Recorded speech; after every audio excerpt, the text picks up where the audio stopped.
Hello friends, कैसे हैं आप सब। मैं आशा करता हूं आप अच्छे होंगे। आज की इस वीडियो में हम आप लोग को बताएंगे इंटरनेट सर्विस प्रोवाइडर के बारे में, जिसका शॉर्ट फॉर्म होता है आईएसपी। तो अगर आप सभी इंटरनेट का इस्तेमाल करते हैं तो आपको आईएसपी के बारे में जरूर जानना चाहिए। तो वीडियो को स्टार्ट करने से पहले आपसे एक छोटी सी रिक्वेस्ट है कि अगर आप हमारे चैनल पर पहली बार आए हैं तो प्लीज़ हमारे चैनल को सब्सक्राइब कीजिए और बगल में जो बेल आइकन है उसे प्रेस कर दीजिए, ताकि मेरे आने वाले लेटेस्ट वीडियो का नोटिफिकेशन आपको हमेशा मिलती रहे। तो चलिए दोस्तों, वीडियो को शुरू करते हैं। जब आप अपने कंप्यूटर या फिर फ़ोन में इंटरनेट का इस्तेमाल करते हैं तो क्या आपने कभी ये सोचा है कि इंटरनेट कहाँ से आता है या फिर इंटरनेट का मालिक कौन है। तो इसमें हम आप लोग को इंटरनेट सर्विस प्रोवाइडर अथवा आईएसपी क्या है और इंटरनेट कनेक्शन प्रदान करने में आईएसपी की क्या भूमिका होती है, इसके बारे में आज की इस वीडियो में बताने वाले हैं। तो वीडियो को कंप्लीट देखिएगा। इंटरनेट सर्विस प्रोवाइडर अथवा आईएसपी वो कंपनी है जो लोगों को इंटरनेट कनेक्शन प्रदान करती है। आईएसपी के माध्यम से आप अपने कंप्यूटर,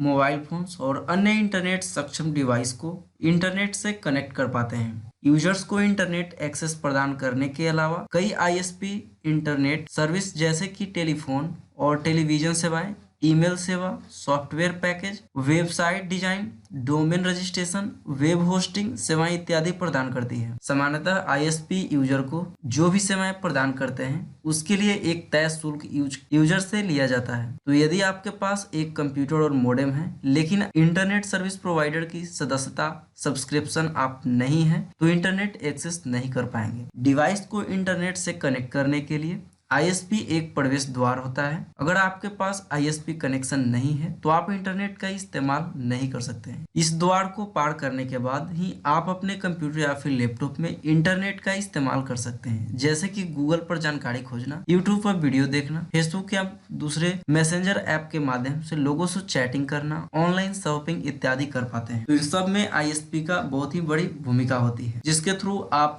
इंटरनेट पे कुछ भी वहां पे सर्च करके आप देख सकते हैं। कुल मिलाकर आईएसपी का मुख्य कार्य है इंटरनेट एक्सेस प्रदान करना। भारत के कुछ प्रमुख क्षेत्रीय प्रदाताओं जैसे जियो, एयरटेल, वोडाफोन, आइडिया और बीएसएनएल शामिल है। ये सभी इंटरनेट एक्सेस प्रोवाइडर है और ये सभी इंटरनेट कनेक्शन में शामिल होकर के हमें आईएसपी के थ्रू इंटरनेट एक्सेस करने की कनेक्टिविटी प्रदान करती है। तो अब हम बात करते हैं कि हमारे कंप्यूटर में या फिर फोन में, तो अब हम बात करते हैं कि हमारे फोन से या लैपटॉप में इंटरनेट सर्विस प्रोवाइडर की आवश्यकता क्यों पड़ती है। आपके दिमाग में अक्सर ये भी सवाल आता होगा कि क्या हम बिना आईएसपी के इंटरनेट एक्सेस कर सकते हैं। ये सवाल इसलिए पूछा जाता है क्योंकि अधिकांश लोग नहीं जानते हैं कि इंटरनेट का मतलब क्या होता है। तो इंटरनेट एक विशाल नेटवर्क है जो कि दुनिया भर के मौजूद कंप्यूटरों को आपस में जोड़े रखता है। गूगल का सर्वर आपसे कई हजार किलोमीटर दूर यूनाइटेड स्टेट में स्थित है, लेकिन जब आप google.com खोलते हैं तो उनकी साइट कुछ ही सेकंड में आपके डिवाइस में खुल जाती है। ये सब इसलिए होता है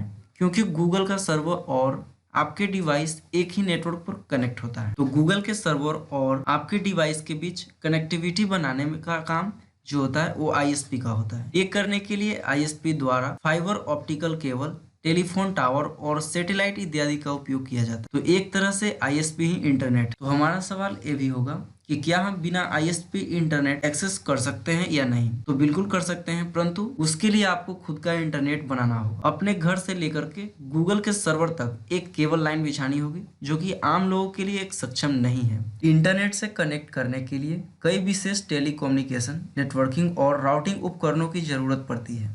अब एक आम व्यक्ति तो इस तरह के उपकरणों की व्यवस्था नहीं कर सकता है, इसलिए आईएसपी उन्हें इंटरनेट कनेक्टिविटी प्रदान करने के लिए अपना नेटवर्क किराया पर देते हैं। तो आई होप दोस्तों अब आप समझ गए होंगे कि आईएसपी क्या है। फिर से हम आप लोगों को बता देते हैं कि आईएसपी जो है आपको और इंटरनेट को दोनों के बीच एक कनेक्टिविटी बनाने में इसका अहम भूमिका होती है। तो फिर मिलते हैं ऐसे ही वीडियो के साथ, तब तक के लिए धन्यवाद।